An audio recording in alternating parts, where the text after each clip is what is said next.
So I'm working on a story about how this White House is like there's less sort of palace intrigue. It seems to be a lot more Yeah. drama free. I mean, you worked that job as chief of staff. How much do you think it is Susie Wiles? And how much do you think it's just that they've placed this premium on loyalty so there's less knife fights over political turf?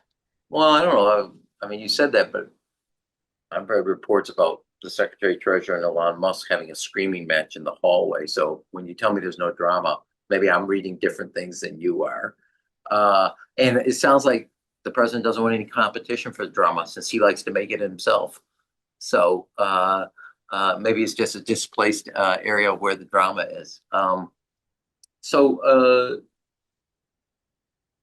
I do think there's chaos and there's ups, downs. You saw already a national security advisor, I wouldn't say fired, but moved to somewhere else.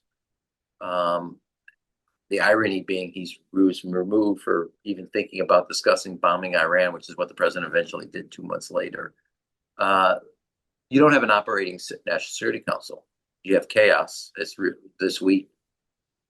Weapons today are now being delivered, sold to NATO members who are going to get it to Ukraine after the Pentagon cut them off. You had dual negotiations going on with Venezuela, competing negotiations for prisoner swap, so to say. So there's an ample amount of chaos and makeup, and it's basically not that the Oval is always the center of gravity of activity, but there's enough, I would say, you've eliminated the National Security Council and moved it into the Oval Office from the Situation Room. I'm not sure that you're getting the best politics, policy, or posturing that effort. Mm. And then just one last question on this area of foreign policy, just because you were most recently posted in Japan. I mean, what do you make of the Trump's trade policy, the tariffs that were announced, Yeah. delayed and then announced, and then delayed and then like announced. I mean, there is sort of, speculation that there is going to be a trade deal. I mean, even though it's been painful to get to it, do you think that the results are worth it? Well, that's a longer discussion.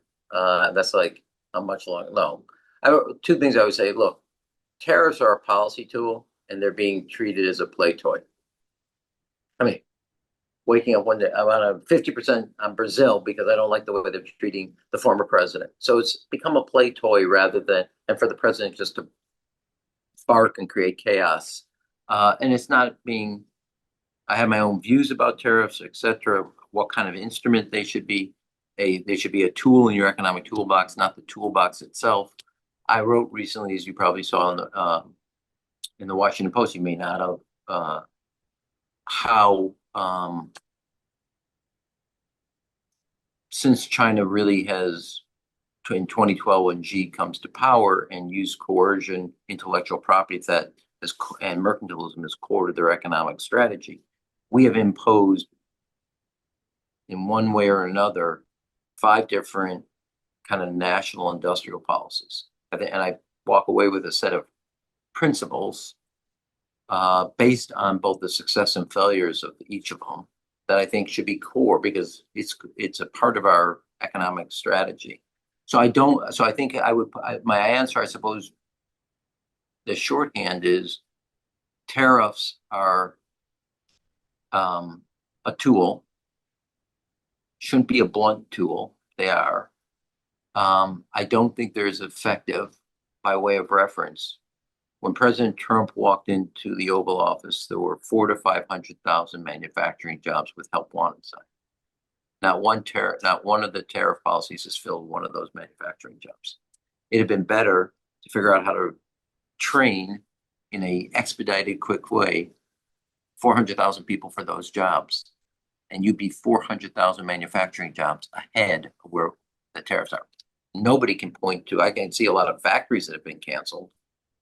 I can see a lot of prices that have been passed through to consumers. I can't find a manufacturing third shift that's been added at a factory because of the tariffs. So we did the CHIPS Act, the IRA, the auto bailout. and the response to COVID all have deployed different elements of what I call a national industrial policy. To me, that's what we should be doing.